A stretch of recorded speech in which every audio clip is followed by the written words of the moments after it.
안녕하십니까? 안녕하세요. 네, 안녕하세요. 네, 우리 이재복 집사님도 들어오셨네요. 네, 환영합니다. 광고를 좀 드리겠습니다. 다 알고 계신 광고이긴데, 합회 임원 미팅을 오늘 날짜와 시간을 다시 좀 정해 주십사 부탁을 좀 드렸습니다. 그래서 오늘 오전에 의논을 하셔서 다음 주 중에 오전으로 좀 잡아주시기로 그렇게 했습니다. 그래서 정해지면 다시 한번 좀 말씀드리겠습니다.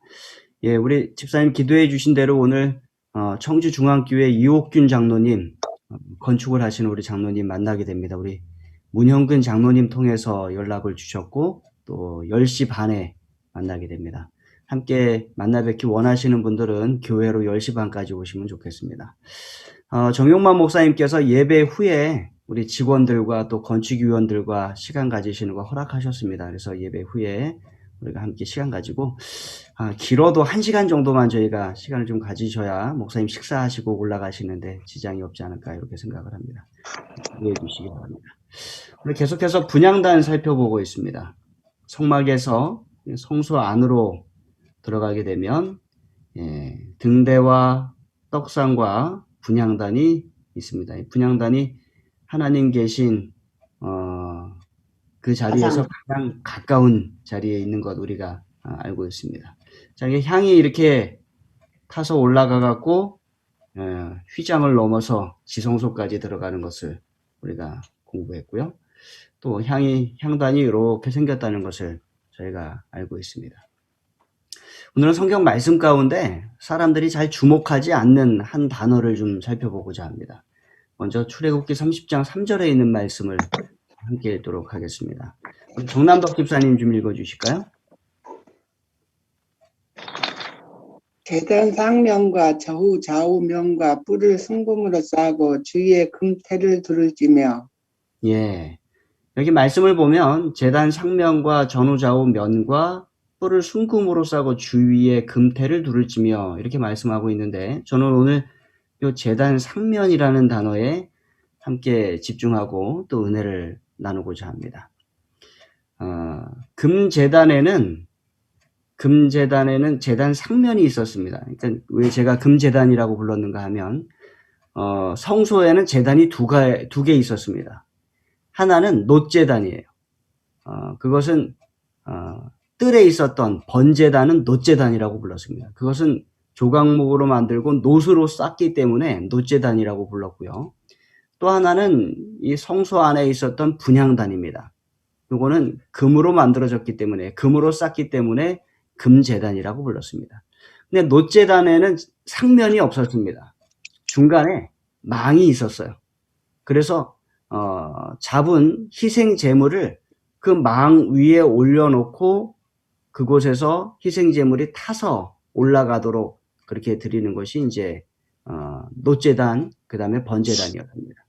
그런데 이 분향단은 향로의 향을 피워서 그것을 가장 위에 올려놓았기 때문에 상면이 존재했습니다. 그 상면이 이렇게 생겼습니다. 예, 여기가 이제 가장 상면이 되겠죠. 그리고 분향할 수 있는 향로에 불을 붙여서 이렇게 올려놓았던 것입니다. 요 상면을 원어로는 탑이라고 불렀습니다. 탑. 그러니까 이제 영어로 번역할 때 탑이죠. 가장 위에 부분. 또 우리나라 말로는 지붕이라고 부르기도 했습니다. 지붕. 예. 그런데 성경에 기도와 관련돼서 이 부분을 사용한 곳이 부른 곳이 한 번 더 있습니다. 한번 찾아보시겠습니다. 사도행전 10장 9절에 있는 말씀이에요. 우리 황수래 집사님 좀 읽어주실까요? 이튿날 그들이 길을 가다가 그 성에 가까이 갔을 그때에 베드로가 기도하려고 지붕 위에 올라가니 그 시각은 제6시더라. 예, 여기 말씀에 보면 베드로가 기도하려고 어디 올라갔다? 지붕에 올라갔다 이렇게 기록하고 있습니다. 근데 이 지붕이 아까 말씀드렸던 제단 상면과 같은 그러한 탑을 사용하고 있는 것입니다. 이 이야기 우리 성도님들이 잘 알고 계십니다. 사도행전의 10장에 나오는 이 이야기는 가이사랴에 살고 있던 로마의 백부장 고넬료에 관한 이야기입니다. 고넬료가 어떠한 경로를 통해서인지 하나님을 믿게 되었어요. 로마인이었고 이방인이었는데 하나님을 믿게 된 것입니다. 사도행전 10장 2절은 이렇게 기록하고 있습니다. 우리 김수희 집사님 좀 읽어주십시오. 예, 음소거 해제하시고 읽어주십시오.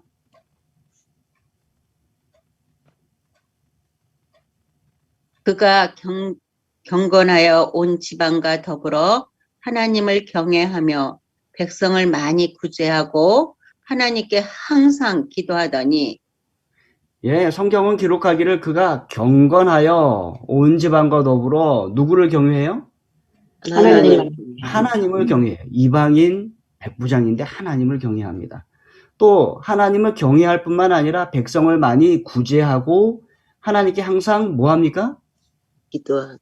네, 하나님께 항상 기도를 드려요.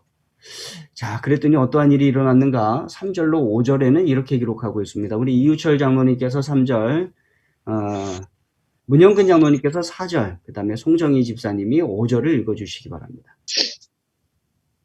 하루는 제9시쯤 되어 환상 중에 밝기 봄에 하나님의 사자가 들어와 이르되 고넬료야 하니 고넬료가 주목하여 보고 두려워 이르되 주여 무슨 일이니까? 천사가 이르되 내 기도와 구제가 하나님 앞에 상달되어 기억하신 바가 되었으니 내가 지금 사람들을 요바에 보내어 베드로라 하는 시몬을 청하라. 예, 아멘. 기도할 때에 이 제9시라고 나오는데 여기 유대인들의 기도 시간이에요. 제9시는 오늘날로 말하면은 오후 3시입니다. 유대인들이 오전 9시, 오후 3시에 하나님께 기도를 드렸어요. 유대인들에게 어떻게 신앙을 배워서 고넬료가 유대인들의 기도 시간에 기도를 하는데 누구를 만났어요? 하나님의 사자가 하나님의 사자. 네, 천 여기 4절에 보면 천사를 만났어요. 천사가 나타났어요. 기도하는 중에 천사가 나타나면 얼마나 놀라운 일입니까? 그죠?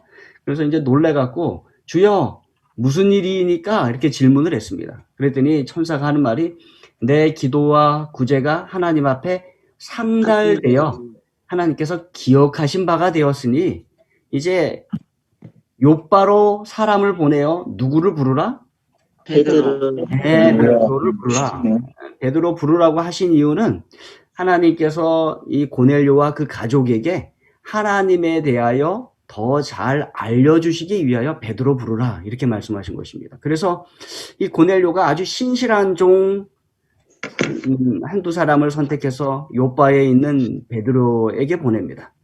자, 고넬료가 베드로에게 오고 있을 때 거의 그 집에 다다랐을 때 베드로는 무엇을 하고 있었는가? 그게 9절의 말씀이에요.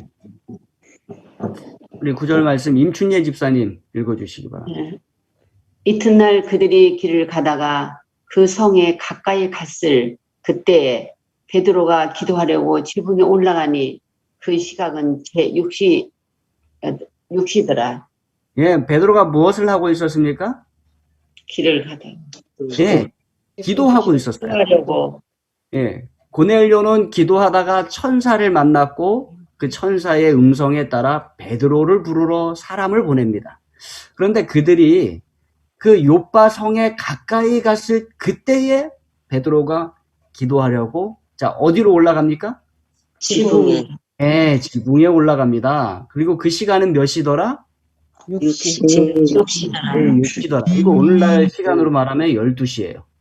그런데 요 시간은 유대인들이 기도하는 시간은 아닙니다.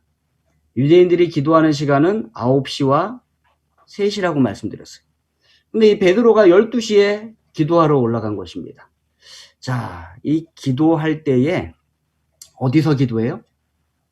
지붕에 올라가요. 지붕. 뭐 다른 말씀들이 참 많습니다만 오늘은 지붕에 집중하고 있기 때문에 이 베드로가 집의 상면 그곳에 올라가서 기도합니다. 이 팔레스타인 집의 지붕은 평평하게 생겼습니다.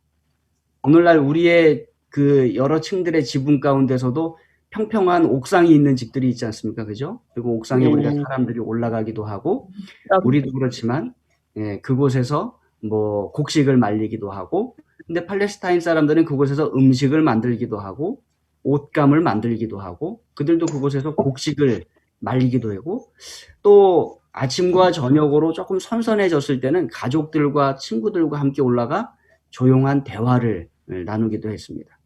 그런데 그곳이야말로 조용히 기도하고 명상하기에 정말로 좋은 장소였어요.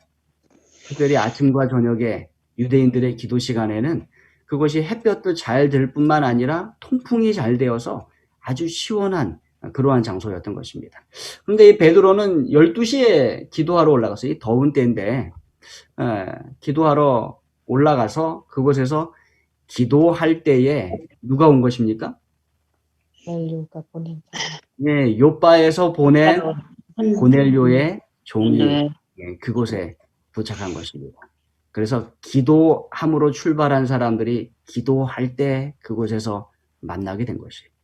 여기서 우리가 갖기 원하는 교훈은 기도에 대한 것이에요. 특별히 기도의 장소가 있었으면 좋겠다는 것입니다. 베드로는 어디서 기도했다? 지붕에서.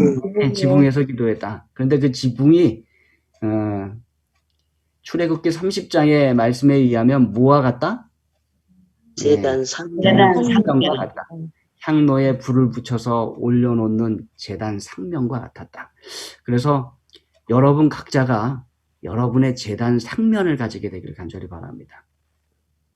네, 베드로가 가지고 있던 기도 장소 지붕과 같은 곳을 여러분들이 가지게 되길 바랍니다.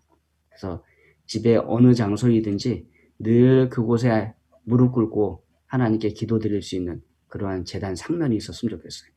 이 하나님의 백성들이 하나님을 떠나 우상을 섬기게 되었을 때는 그것이 우상에게 기도하는 장소가 되었어요. 예레미야 19장 13절에 있는 말씀입니다. 우리 김영숙 집사님 좀 읽어주십시오. 예, 음소거 해제하시고 읽어주십시오. 예. 예루살렘 집들과 유다 왕들의 집들이 그 집 위에서 하늘의 만상에 분향하고 다른 신들에게 전제를 부음으로 더러워졌은즉 독의 땅처럼 되리라 하셨다 하라 하시니. 네, 하나님을 떠나게 되었을 때 그 사람들은 집 위에서 하나님께 기도드리고 분향한 것이 아니라 하늘의 만상에 분향하고 다른 신들에게 전제를 부으면서 기도를 드렸어요. 더러워져. 네, 그래서 더러워졌습니다. 그래서 여러분, 우리가 하나님께 기도하셔야 돼요. 하나님께 기도하지 않으면 우리의 기도의 장소가 누구에게 기도하는 곳이 돼요? 신들의 네, 그래, 만상. 우상들에게, 우상. 네, 다른 하나님이 신들. 아닌 다른 신들과 우상에게 기도하는 곳으로 인해서 어떻게 됩니까? 더러워지고. 더러워져. 그래서 우리의 기도처가 더러워지지 않도록 우리의 기도하는 장소가 늘 하나님께 기도하는 장소 되길 간절히 바랍니다. 자, 우리의 새성전에 기도하는 곳을 만들자고 해서 만들었습니다. 어디입니까? 새성전. 예, 기도실을 만들었어요. 새성전 1층에 우리가 기도실을 만들 것입니다. 이 성경 말씀대로 탑은 아닙니다.